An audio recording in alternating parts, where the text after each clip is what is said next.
During this past week, I had a conversation with a colleague that has stuck with me all week. We were talking about Lent, and she shared with me that she always thought that the primary purpose of Lent was to get control over your life, to give up things, or take on things, or schedule meditation or prayer in such a way as to bring your life under better control. And then she said to me, but Lent's not about gaining more control, is it? It's really about giving up control. Lent is, in fact, about giving up control. And nowhere can we recognize that more clearly than in the story of the Passion of Jesus of Nazareth, which we have just read. There's a little book by British priest W.H. Vanstone entitled The Stature of Waiting, which points out some very significant things about Mark's gospel and how Mark writes about Jesus' passion. One characteristic of Mark's gospel is his frequent use of the word immediately, which contributes to a sense of breathlessness from all of the action, especially if we read the entire gospel in one sitting, which it is perfectly possible to do, Mark consisting of 16 chapters. But not only does the word immediately move the gospel along at a rapid pace, Mark also writes in such a way that it is the activity of Jesus which maintains the momentum. In Mark's gospel, Jesus is an active and transforming presence. He is never the mere observer of the scene or the one who waits upon events, but always the transformer of the scene and the initiator of events. Jesus moves through this gospel and leaves a wake of people affected by him or his actions.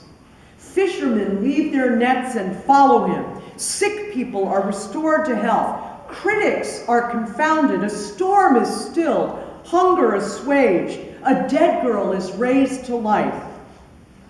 And there are two characteristics of Mark's writing style which emphasize the activity of Jesus.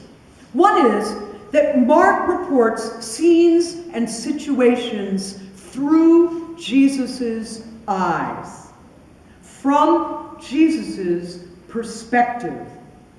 So, for example, we do not read Simon and Andrew were casting their nets. What we read is Jesus saw them casting their nets. We don't read that the Spirit descended like a dove, but that Jesus saw the Spirit descending. We read not that Levi was sitting at the receipt of custom, but that Jesus saw him sitting there.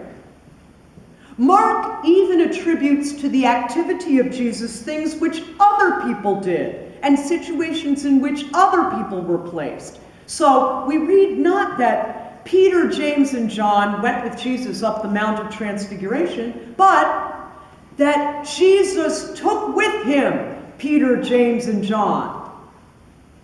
We read not that Peter, James, and John fell asleep in Gethsemane, but that Jesus came and found them sleeping. Jesus is the actor, and we're seeing the story from Jesus' perspective, through Jesus' eyes. A second characteristic of Mark's writing style is that Mark faithfully reports Jesus' inner activity of thought and feeling. We read, for example, that not only Jesus, seeing a large crowd of people, began to teach them, but also that he had compassion on them. We read not only that Jesus' mighty works were inhibited by the unbelief of the people of Nazareth, but also that he wondered at their unbelief.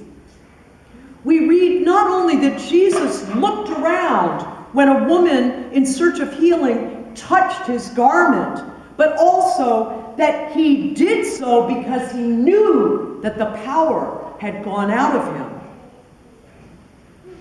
Now, the manner of Mark's writing may not be terribly remarkable in and of itself, but what is significant is the change that occurs in his writing precisely at the verse a little before the Passion reading we just had, that reads, "When Judas reached the spot in the Garden of Gethsemane, he stepped forward at once and said to Jesus, 'Rabbi,' and kissed him." From that moment on, for the rest of Mark's gospel, Jesus is no longer the active and initiating subject of what is done. He is the recipient, the object of what is done. Mark doesn't even use the simple verbs such as going, standing, or turning. Mark writes instead, they took him, they led him, they dressed him, they mocked him. We can notice this change immediately after Judas kisses him. We read, after Judas kisses him, they seized him and held him fast. The verbs controlling the story describe what is done to, not what is done by, Jesus. He is conspired against, anointed for burial, denied, betrayed, captured, tried, sentenced, mocked, crucified, buried. If the Passion means anything at all, it means that Jesus identified with the common human experience of not being in control. The transition in Mark's gospel is from action to passion. It is not a transition from action to passivity. Jesus could have put up a fight. He could have made a defense for himself. He could have rallied the troops. But Jesus, in his ministry and mission, had sought from the nation's leaders that which could not be compelled: the freely given response of discipleship, which is to say, living and working for the reign of God. And he sought it with such earnestness as to create a situation in which there could be no temporizing or ambiguous response on their part. So, having done all that Jesus perceived he could possibly do, he chose not passivity, but passion. And passion does not mean exclusively pain, but rather dependence, exposure, waiting, being vulnerable, being no longer in control of one's situation, being the object of what is done, allowing the other to decide. The decisive moment in Mark's gospel happens not on Calvary, but in the Garden of Gethsemane.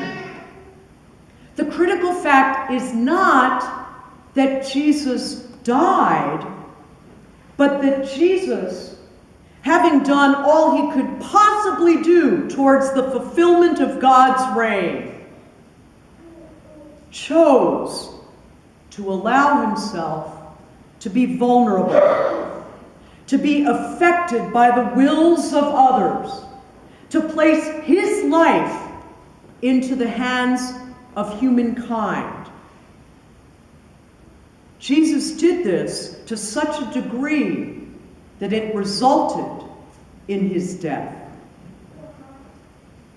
And the message of Palm Sunday is this: In Jesus, we see modeled someone who identified to the greatest extent humanly possible what it means, what it feels like to give up control. Not only that, Jesus, in his passion, reveals to us a God who is not disaffected and distant from humanity, but a God who is so involved with humanity that God allows God's very self to be affected by what we do, even today. Jesus, in his transition from action to passion, models for us a God who preaches, teaches, combats evil, heals, and invites us into relationship with God, and then lets us decide. It was true in first century Palestine, and it is still true today. With God, with our fellow human beings, it's a two-way relationship. God loves us. The time inevitably comes when it is up to us to decide.